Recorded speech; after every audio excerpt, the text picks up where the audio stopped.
How do you like it, sweetheart? So, welcome to another episode of my house art tour. Today I have a special guest, and that is my sister, Krista, who I love so much. I love you too. I've got a book of interviews of famous writers. We're going to choose some questions that they've asked the famous writers and ask each other those questions. You tell the folks what you want to. First of all, Christmas is coming. So Merry Pre-Christmas. It's December 5th, so we're on our way. Say Merry Christmas. Merry Christmas. I guess you guys are all getting your gifts together. Don't break the bank. Have courage to give your family and friends not very good gifts. Just give them gifts. Like if they need something, give it to them, but I really hate the echo. this is Jay. Okay, and I have something to say. So first we're going to tour the art that I've done of my sister. Okay, so the first piece that I did is my sister as a child. I did this a long time ago. When was it? 2002. Not a great piece of art, but it's okay. It captures the mood. My sister in her little dress that my mother made for her, and stars and trees and things. So that's my sister as a little kid. And then I've done other pictures which I've given to her, but this one, she's my sister, kind of shrugging in some flowers, and I have this in my house. My sister doesn't have it. Hello, you are on hold. Please hold. Then there's this painting, which is me and my sister having a conversation much like this one. This is the most recent painting I've done. It's called Fire Cobras because it has fire cobras at the top. Ooh. My battery's dying. Oh, that's too bad because it really helps. Anyway, so those are the pictures that I've kind of done of Krista.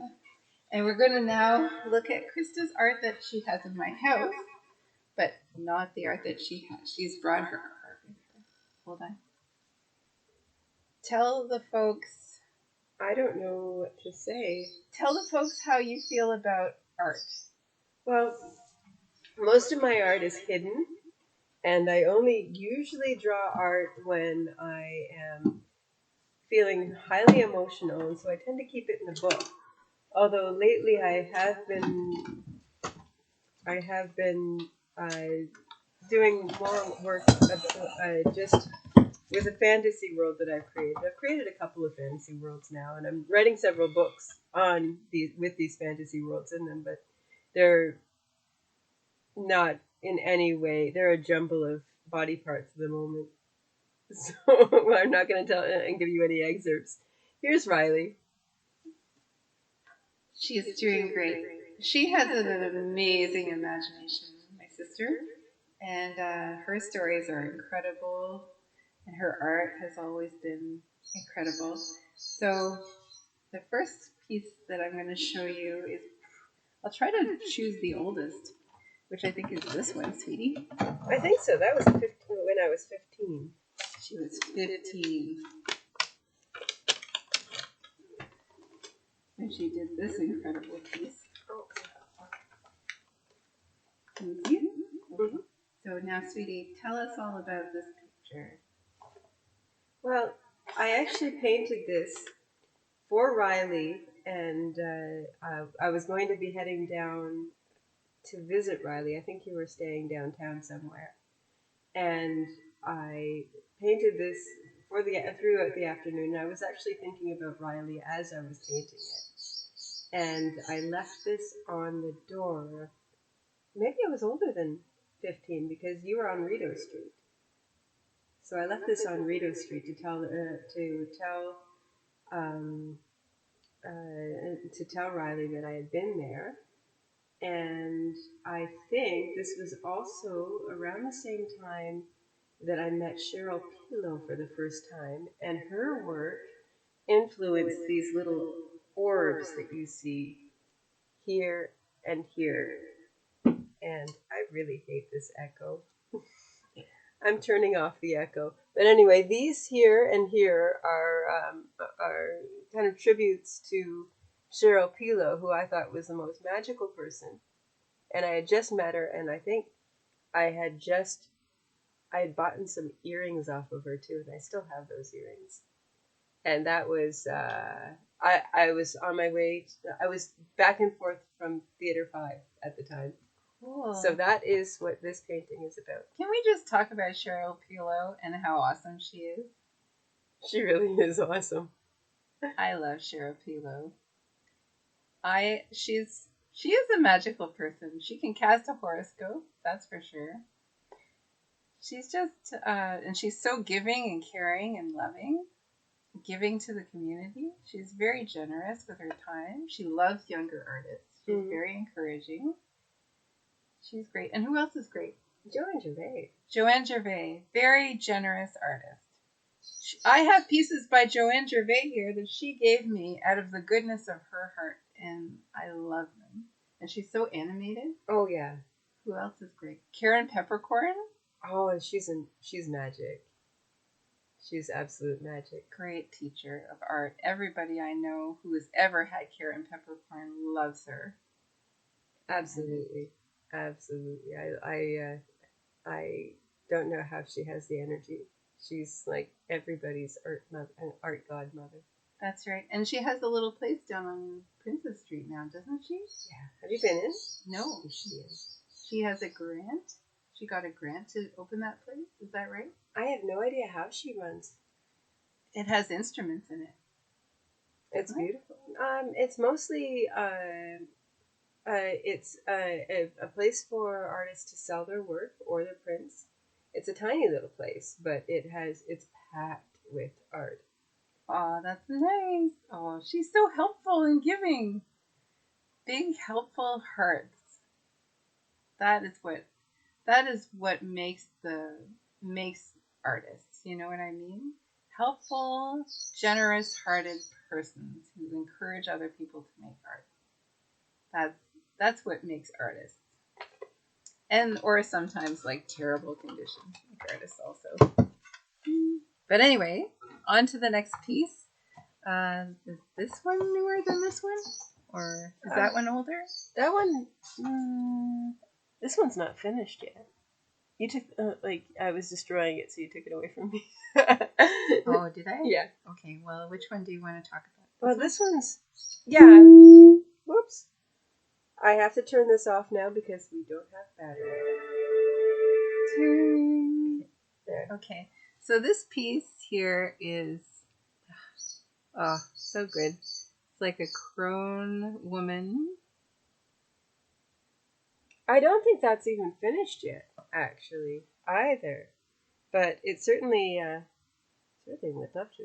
You were here when you made that. I was here when I made that. And the problem with me, and the reason why I don't have very much art, is that I tend to destroy it. And so I'll get halfway through something and then change my mind about what it should be and paint over what I've just spent 2 or 3 hours doing. And so Riley took this away from me just as I was about to change it entirely.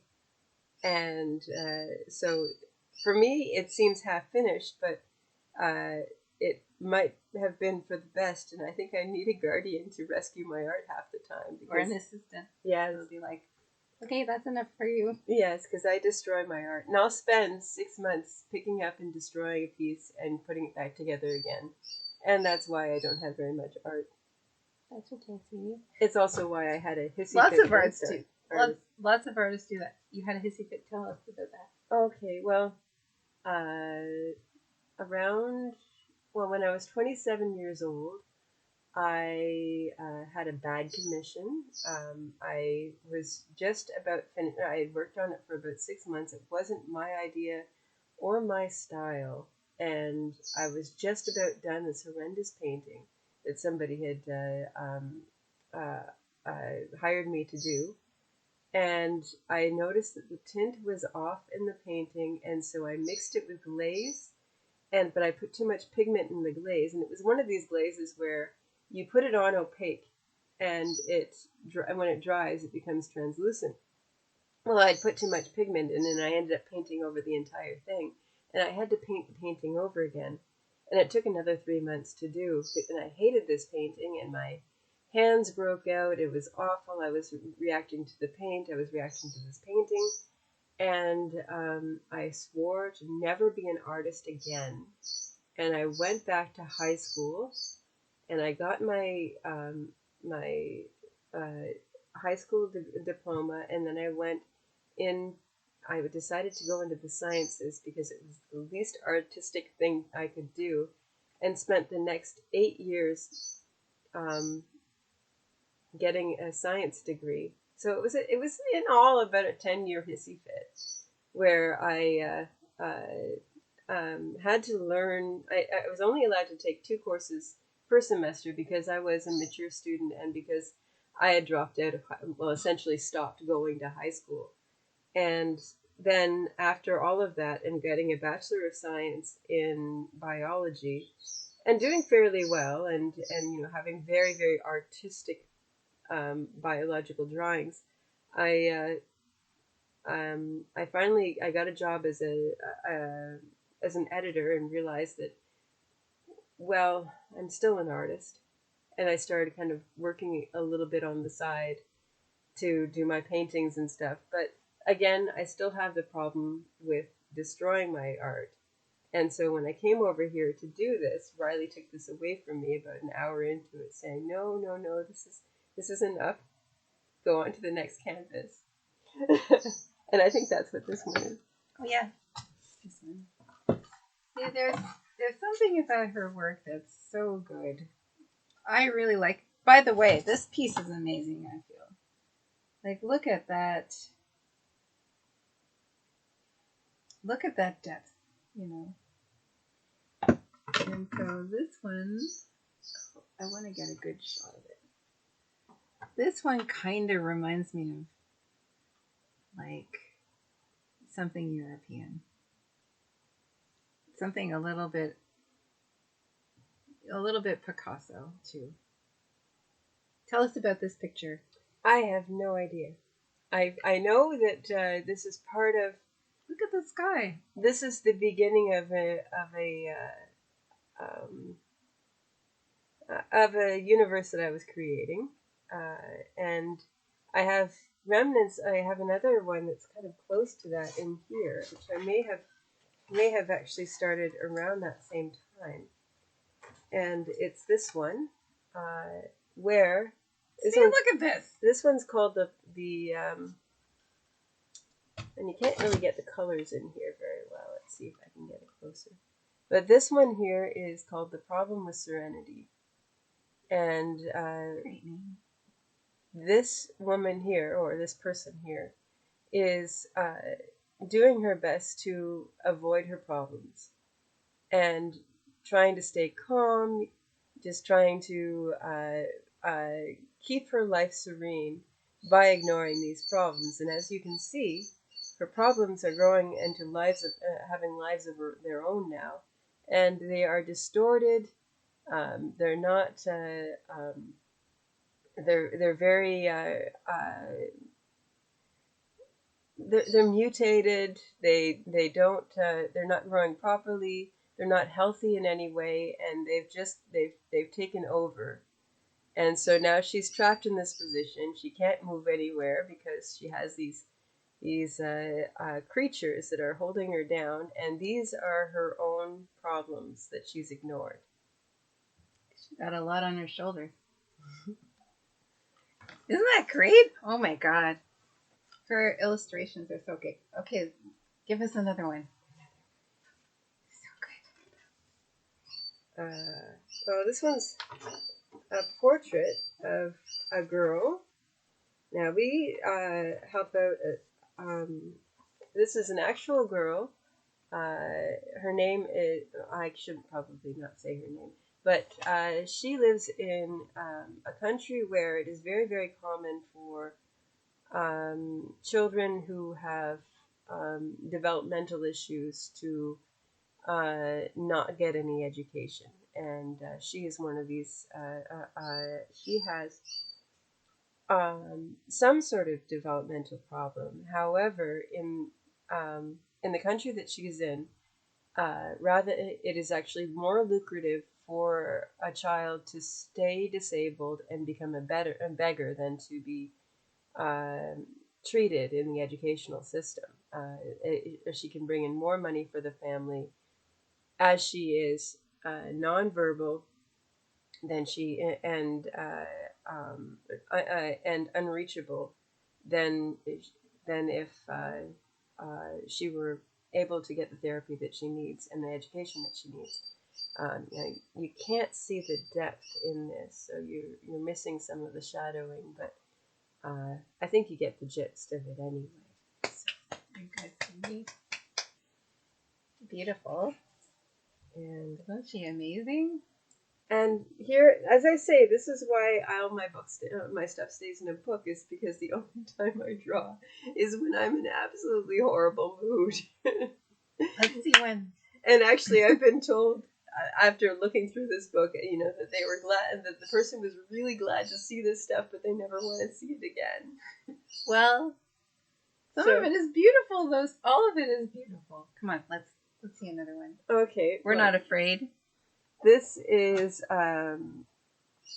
Amazing. This is about a social wrecking ball who comes in and manipulates, and again, not a very, very. Again, maybe this isn't the one.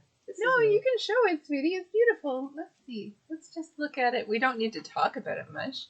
What I see is a person being a little judgy, and then another person falling apart. Maybe. No, actually, this person here is not. Look at the down low. Down low. I think that person is the one that set the fire, and the judgy person actually is being judgy for a very, very good reason. Oh, someone set a fire. Yes. Oh, I see. Okay. Yes. Well, try not to be the arsonist. Mm-hmm. Okay. Okay. Amazing image, though. I mean, all these images are so powerful. That's good. I am so judgmental. I don't know. That's okay. Here's a bird. Here's a pretty bird. Aw, look at them. Oh, they're so cute. She's really so talented. I did this here. And I think this is doodling. Okay, well, let's see it. Aw, look at the little creatures. They're all playing around, little... See, happy! They're happy! And that one was done with, I glazed the paper, and then I used watercolor, and then I used printer ink for it to finish it off. And I don't know, you can't really see the gorgeousness of the texture, but it's really nice. Oh, and pen. I always texture with pen. Gorgeous. Gorgeous, sweetie. Well done. Oh, and this is when we get into the happier moments of my life. This is a portrait of my cat. Portrait of her cat. That's her spirit animal.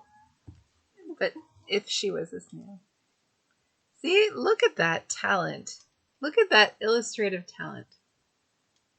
Like, if you were a child and this was in a book, you'd remember this image forever. Yeah, we're getting. This would make a nice big poster. Mm-hmm. Don't you think? I think so.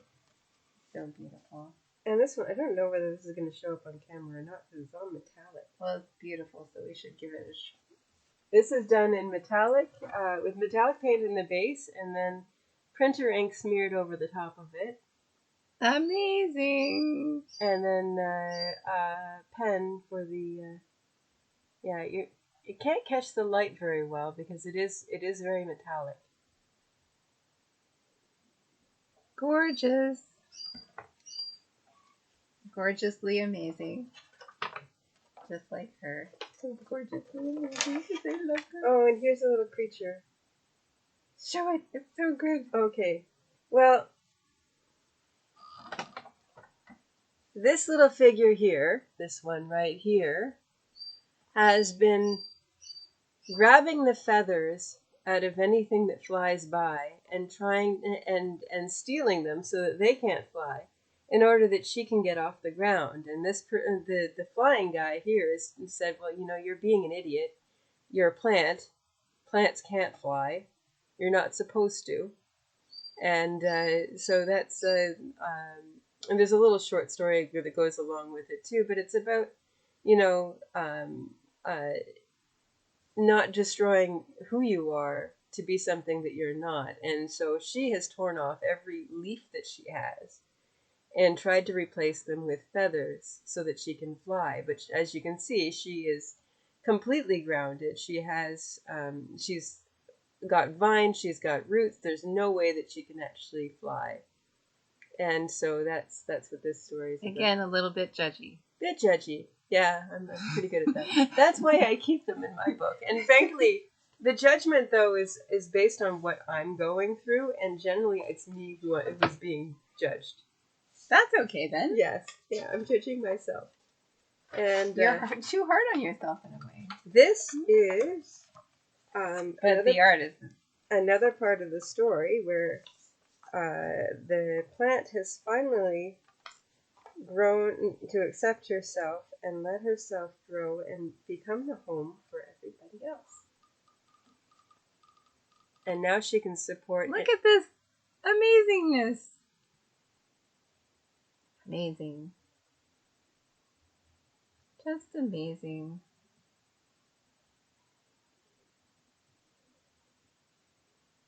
It's a moral story. It's a moral story. Maybe for kids. Maybe a bit judgy. That's okay. And this one is also about me and my cat. Amazing. Oh my God, Krista. Look at this. I can't believe it. So good. So that's like a praying mantis, maybe? Mm-hmm. Ah, fantasy mantis of some kind, yes. And this one's not done, but it's part of the story too. But now we're getting into like the nitty gritty of the story. But this is her transformation as she is growing. She has to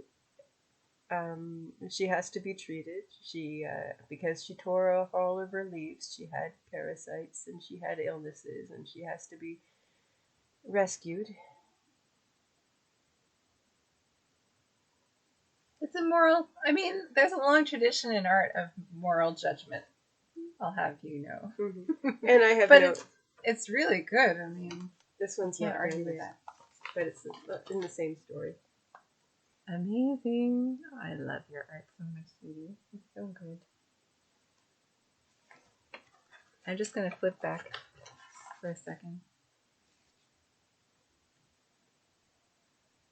Amazing. So great. So great, sweetie. She's really fast, too. Oh, no, I just hyper-focus. So I'm not really fast. That's it. That's all I have. Well done, sweetie. Everything else has been destroyed. Yeah. Okay, let's ask ourselves some questions. Where's that? Oh, but it's 2:52. I should get one. But you have until 3:30. You said you did. I do. Okay, so we're going to ask some writerly questions. Oh, here. Okay. But make sure you're in the screen, because... Okay. So the first question I'm going to ask you is one that was asked to John Cocteau by his interviewer. Let's see. And I guess I'll have to be a little bit, like, some of these questions are pretty specific. Oh. Do you keep a sort of abstract potential reader or viewer in mind when you work? I sometimes do, but I find that when I do, I don't write very well. I destroy it. And so it's better if I don't think of an audience and just tell myself that nobody's ever going to read it anyway. But that's not true if I have anything to do with it. Because I love your work so much that I'm going to make sure that the world has a chance to see it and look at it and witness it. Okay. My writing is so much better actually if I have a whole bunch of like I have pieces that are chock full of meaning and they are just so dreadfully tiring and boring. But now I've just decided to be absolutely frivolous in my writing and it's becoming so fantastic. And my characters are developing really wonderful behavioral problems. and going off on the rails, and I think it's absolutely fantastic. Well, I'm writing screenplays, and you're writing stories that could be screenplays. They could be. Screenwriting sister duo. Mm-hmm. Can you ask me a question?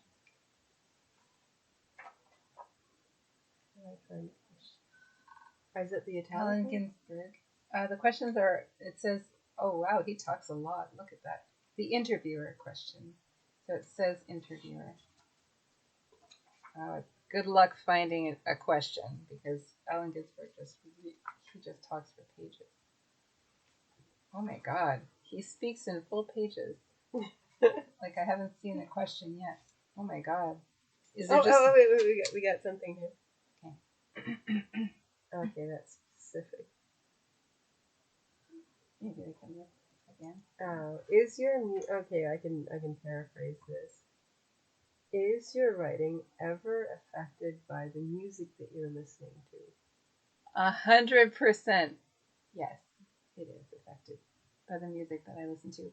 Only in the way that when I'm not writing and I hear music, I see scenes in my head and it ends up on the page. And that happened to Quentin Tarantino. That scene in Pulp Fiction where she turns on the radio and it's Son of a Preacher Man. That was inspired by something like that. But that happens to me a lot. In fact, it happened to me before I became a screenwriter. So, and I think that's what made me a screenwriter, is that I couldn't stop seeing the pictures in my head when I heard music. My turn. Yes. Okay, this is a question that someone asked Lillian Hellman. I'll have to find that. Lillian Hellman, born on June 20th, 1905 in New Orleans. She was a writer. She went to New York University. She wrote a whole bunch of books. This is her portrait. Lillian Hellman. She looks lovely. Okay.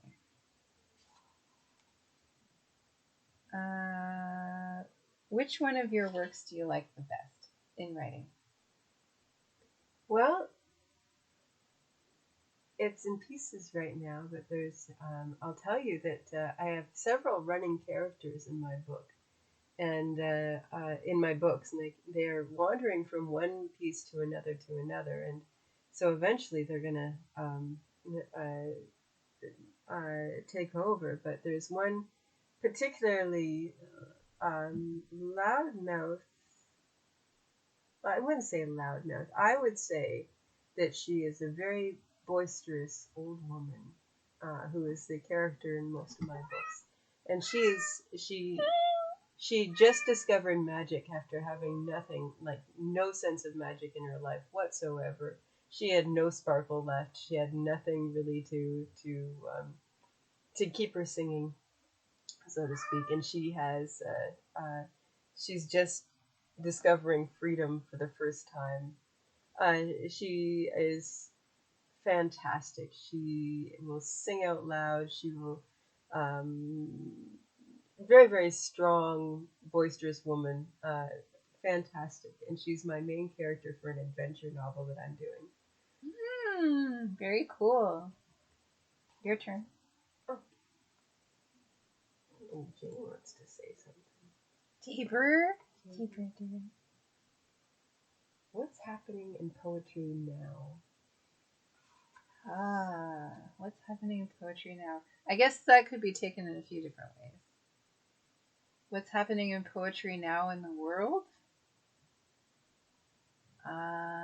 Probably some good things. I mean, it's a very interesting time. And when you're living in interesting times, you're lucky if you're an artist.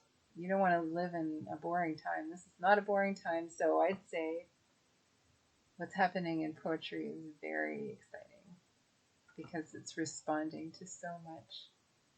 And I know, and then sort of we take that, the world, and collapse that down to the world that I'm familiar with and the poets that I know. Well, there are a lot of poets in Kingston. I know a lot of poets, and I know some great poets. And I know poets, I've known poets for years who are great.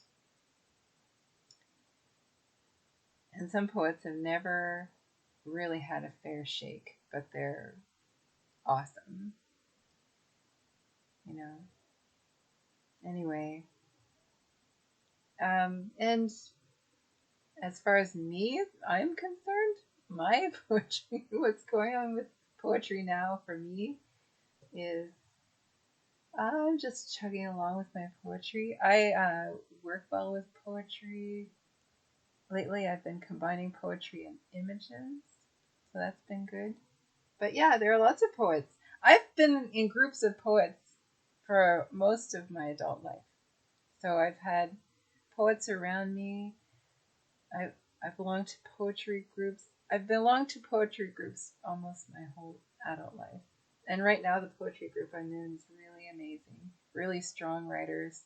They publish other things besides poetry, as do I.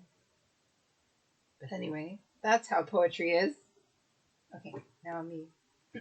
Okay. James. Oh, by the way, Wayfarer Books. I just heard that sadly the owner of Wayfarer Books, or the building, Sheila, has passed away. So that's very sad. Oh. Yeah. The owner of the building of Wayfarer Books has passed away. Oh, yeah. Dear. And Terry Riley was running it, and I don't know what will happen now. But I really liked her. So James, let's find a question. Oh, are you a pacifist? I'd say so. Maybe I'm a passive aggressivist. I don't know. Because I think that things need to be done, and sometimes a fight needs to be had, but I think that there are ways that you can get things done without an actual fight of. I mean, I certainly wouldn't physically. I'm certainly not for any sort of violence in any way. So yes, I think so. I think for the most part, I'm a pacifist. Certainly not in my writing, though. In your writing, you're a. I don't know. I think I go for the fight when it comes to my writing. In real life, of course, I'm certainly more of the I'm more of a community builder than one for fighting of any kind. Absolutely. But in your writing, you opt for the fight. I opt for the fight. It's far more interesting. Interesting. I wonder if I'm a pacifist. I don't know. Try me. I mean, I have a feeling that I could defend myself, and I would. Other than that, I probably don't like it. So another question. Okay. One more. One more. One more each. Right, JJ? Do you write for the pleasure of it? Yes. I write for the pleasure of it. Why else would you? I've never figured out how anybody can make particular amounts of money from it, and I don't think I would be able to write if it was for money. Well, didn't that Harry Potter woman make money? I know, but the thing was that I don't think I could personally write for money. Yes, you could. That wouldn't spoil it. It does. I could write for money. I wouldn't. I mean... Actually, I do, because I'm an astrologer, so I already write for money. But for a small audience. Mm-hmm. But I think I could write for money. I mean, movies. Everybody needs to watch movies. Mm-hmm. They need more movies, right? Mm-hmm. Okay. Look at this little foot warmer we have. He's a good boy. Okay. So another question. I'll find another question in the Allen Ginsberg one. It's so funny that he just never stops. Okay. Do you feel that politics in any way is an evasion? Oh no, that's not a relevant question for you. That's relevant for Arthur Miller because he was on the blacklist.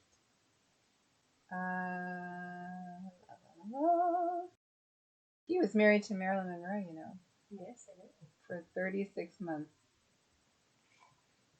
Oh my gosh. William Burroughs had an apartment in Tangier. Do you think science will destroy magic? Absolutely not. Holy cow. Science allows us to do all the magic things that we've thought up for years and years and years and years. Science will make magic. In scary ways and in really wonderful ways. Well, I agree with you.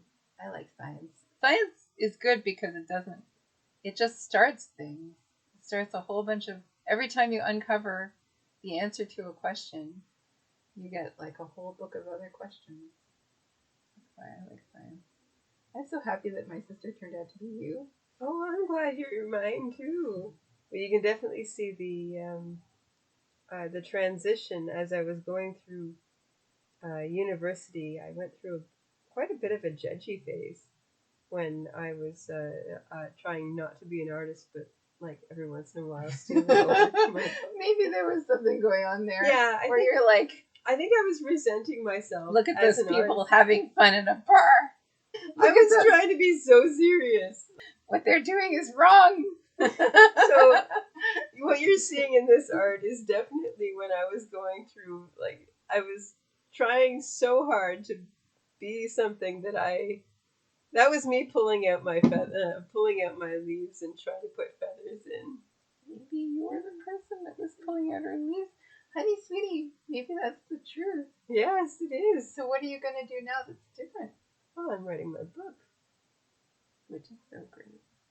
I'm stealing away and occasionally working as an editor, but for the most part, I am having parties and hosting volleyball and having people over and being a crisis center for so many people, and then occasionally writing.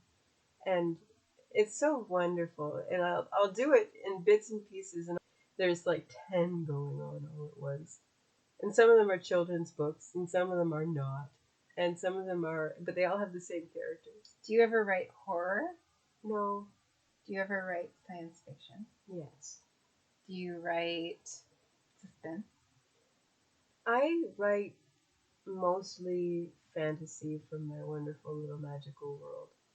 And it's people who've happened upon magic accidentally and have no idea what to do with it. Cool. I like it. Is that the end of our interview? I think that's the end of our interview. I hope you edit it down for time because that's frankly. Who has time to edit anything? Okay, say goodbye, sweetie. Goodbye, sweetie. Bye. Merry Christmas, everybody. Merry Christmas. Give bad gifts. Give bad gifts to your loved ones. And don't offer any explanation. Just find things in your house. Okay, questionable things, and give it to your loved ones. Okay, we love you. We'll talk to you soon. Bye. Oh, it's not a touch screen.